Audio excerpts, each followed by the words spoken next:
Praise Lord. യെശയ്യാ പ്രവാചകന്റെ പുസ്തകം 31 അതിൻ്റെ 1 മുതൽ 9 വരെയുള്ളതായ വേദവാക്യങ്ങൾ.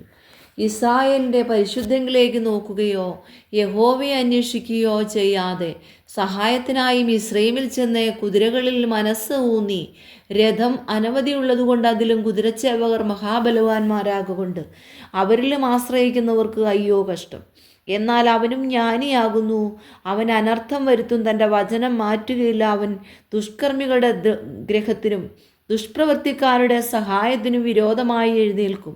മിസ്രയീമ്യർ ദൈവമല്ല മനുഷ്യരത്രേ, അവരുടെ കുതിരകൾ ആത്മാവല്ല ജഡമത്രേ. യഹോവ തൻ്റെ കൈ നീട്ടുമ്പോൾ സഹായിക്കുന്നവൻ ഇടറുകയും സഹായിക്കപ്പെടുന്നവൻ വീഴുകയും അവരെല്ലാവരും ഒരുപോലെ നശിച്ചു പോകുകയും ചെയ്യും.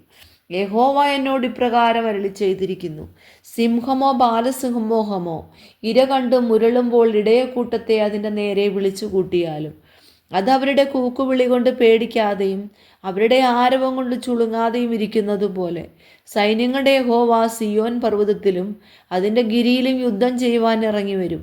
പക്ഷി ചുറ്റിപ്പറന്ന് കാക്കുന്നത് പോലെ സൈന്യങ്ങളുടെ യഹോവ യെരൂശലേമിനെ കാത്തുകൊള്ളും.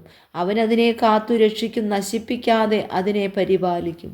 ഇസ്രായേൽ മക്കൾ, നിങ്ങൾ ഇത്ര കഠിനമായി മത്സരിച്ചു ത്യജിച്ചു കളഞ്ഞവൻ്റെ അടുക്കലേക്ക് തിരിവീൻ. അന്നാളിൽ നിങ്ങളിൽ ഓരോരുത്തൻ നിങ്ങളുടെ കൈകൾ നിങ്ങൾക്ക് പാപത്തിനായി വെള്ളിയും പൊന്നും കൊണ്ടുണ്ടാക്കിയ മിഥ്യാമൂർത്തികളെ ത്യജിച്ചു കളയും. എന്നാൽ അശ്ശൂർ പുരുഷൻ്റേതല്ലാത്ത വാളാൽ വീഴും, മനുഷ്യൻ്റേതല്ലാത്ത വാളിനിരയായിത്തീരും. അവർ വാളിനൊഴിഞ്ഞ് ഓടിപ്പോയാൽ അവരുടെ യൗവനക്കാർ ഊഴിയ വേലക്കാരായിത്തീരും. ഭീതികേതുവായി അവരുടെ പാറ പോയി പോകും. അവരുടെ പ്രഭുക്കന്മാർ കൊടി കണ്ട് നടുങ്ങിപ്പോകുമെന്ന് സിയോനിൽ തീയും യെരൂശലേമിൽ ചൂളയും ഉള്ള യഹോവയുടെ അരുളപ്പാട്.